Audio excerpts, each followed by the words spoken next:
Halfway through her own wedding reception, Serena Hale watched a stranger lift the place card bearing her name, set it aside like a used napkin, and slide another woman into the seat beside her husband. Not privately. Not with a whisper of apology. In front of 280 guests, under a canopy of white peonies, Renata Delacroix rested one manicured hand on the back of the empty chair and said, loud enough for the nearest 6 tables to hear, "Camille, sweetheart, come sit where you belong." The string quartet kept playing. The photographer kept smiling, assuming this was some inside joke among family. It wasn't. Serena stood in her ivory gown with both hands folded over her bouquet, and for a moment the entire ballroom seemed to split into 2 rooms occupying the same space. In one, champagne and candlelight and a night that was supposed to be hers.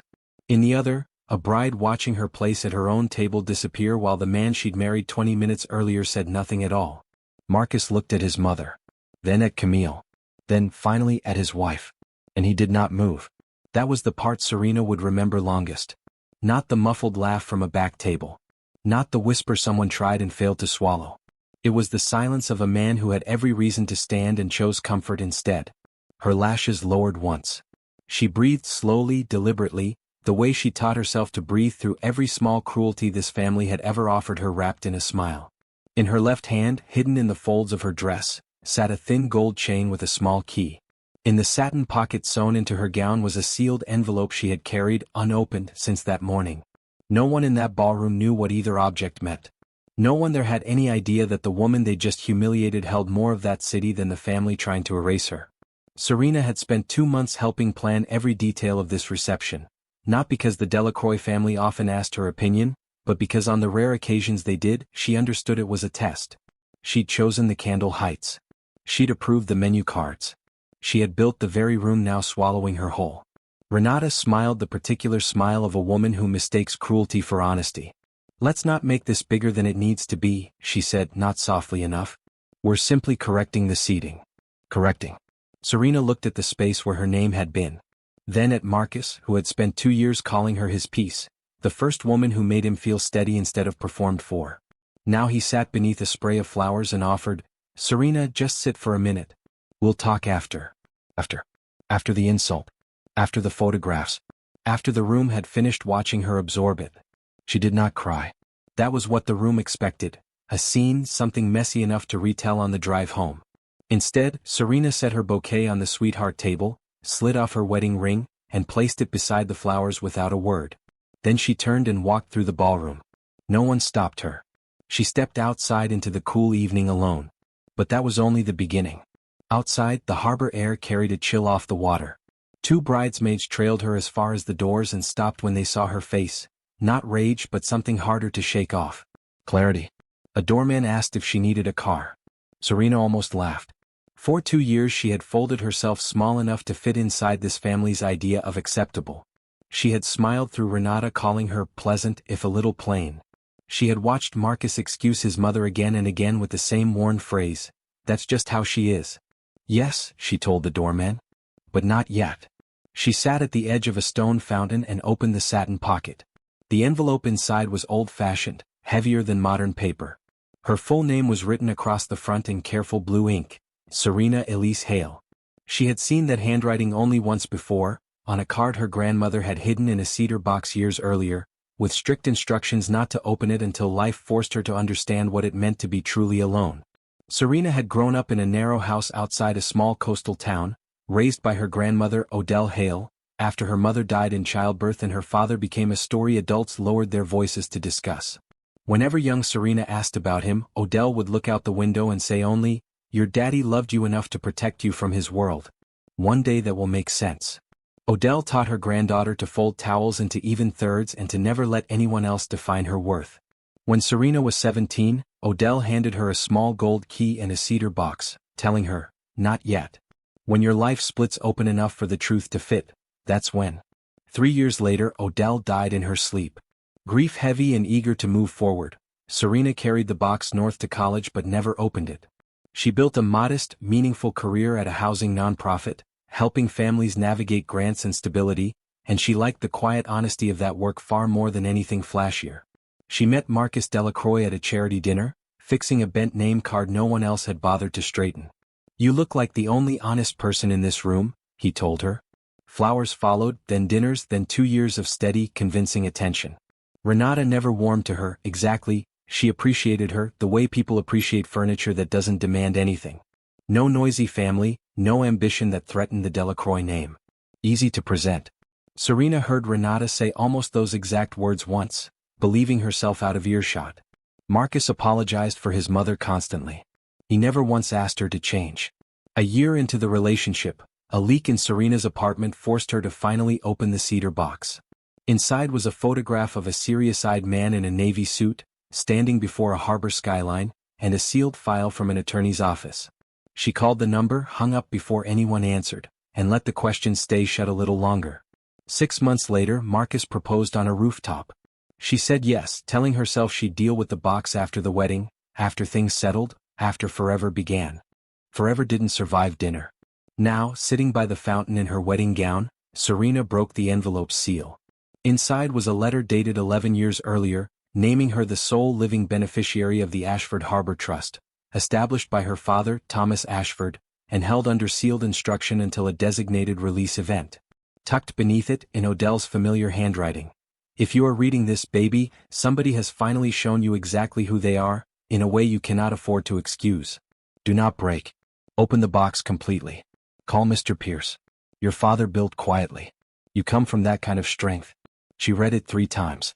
When the doorman returned, she asked instead for a quiet room, and something in her voice made him stop asking questions. Within the hour, attorney Walter Pierce sat across from her in a small hotel lounge, early 70s, silver-templed, direct in the way of a man who had guarded heavy facts his whole career. He looked at her wedding dress, her bare left hand, her dry, steady eyes. You look like him, he said, and it wasn't nostalgia. It was recognition. Thomas Ashford, Walter explained, had been one of the quietest real estate visionaries on the coast, buying marine lots and neglected warehouse parcels decades before anyone else saw value in them, building a web of holding companies because he believed real power needed no face to resent. When Serena's mother became pregnant, threats followed from relatives and predators alike, and Thomas buried the structure deep, extracting a promise from Odell that Serena would grow up entirely outside that world, until she was strong enough to choose it herself. Then Walter told her the harder part. The hotel she'd just walked out of sat on Ashford Harbor land. So did the parking structure beside it.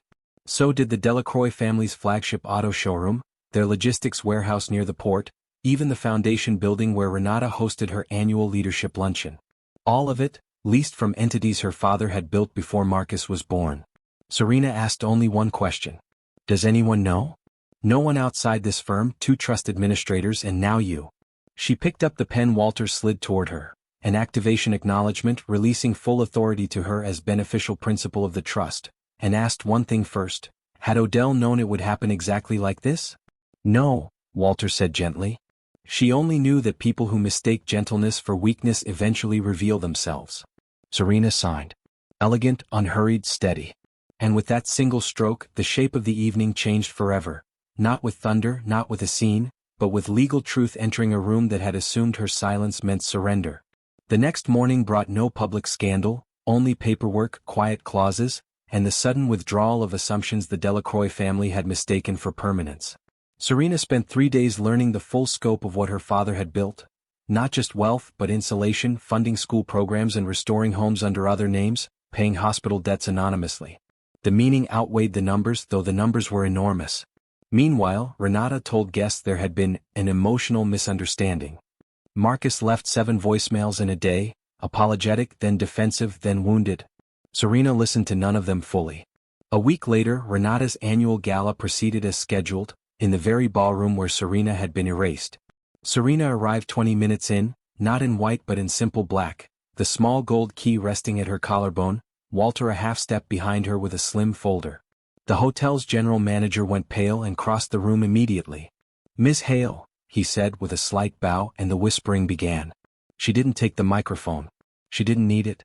My name is Serena Elise Hale, she said clearly into a room gone still, beneficiary and acting principal of the Ashford Harbor Trust, owner of this property and several adjacent commercial holdings.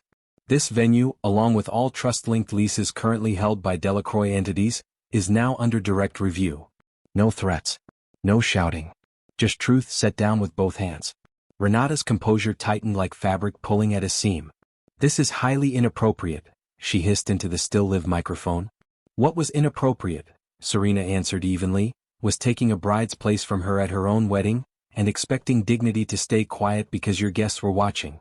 She signed one final page at a side table, the sound of the pen barely audible, yet in that room it landed like a closing door. Then she left, without waiting for gasps, without looking back. The aftermath was structural, not explosive. Lease proposals arrived at fair market value, still painful for a family that had grown used to favor. Showrooms became financially unstable. Investors grew slower to answer calls. Renata's charity boards began courting other names.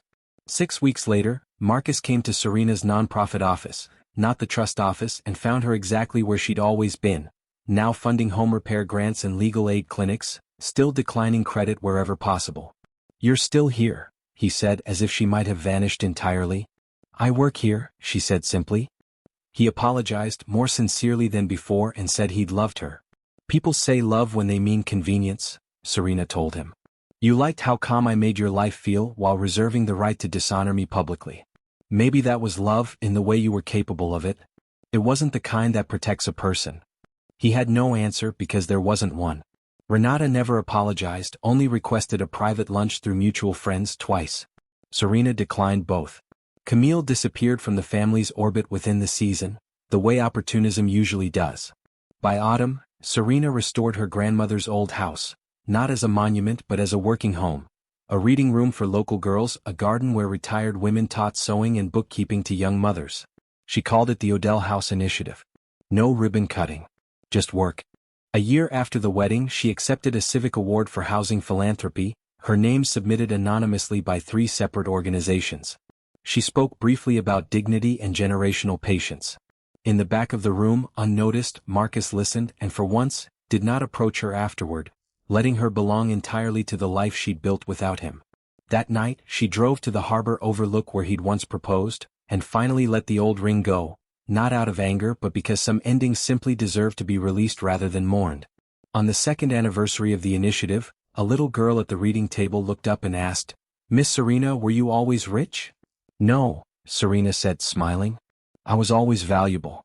I just didn't know everything I had yet." Her grandmother would have liked that answer. What would you have done in her place, stayed at the table or walked out the door? If this story moved you, share it with someone who's ever been underestimated.